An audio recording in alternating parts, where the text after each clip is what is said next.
siapa yang ingin rezekinya diluaskan. Barang siapa yang ingin umurnya dipanjangkan. Apa yang dia lakukan? Sambung rahimnya. Sambung rahim.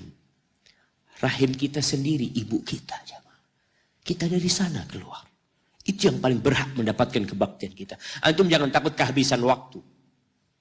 Ketika antum berbakti sama orang tua, Allah berkahin waktu antum. Jangan takut duit antum habis, Allah lipat gandakan apa yang antum keluarkan.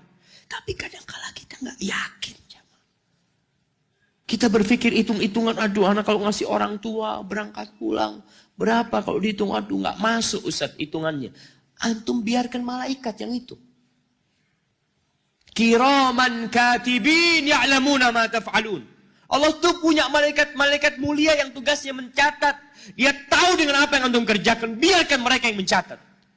Biarkan mereka yang menghitung.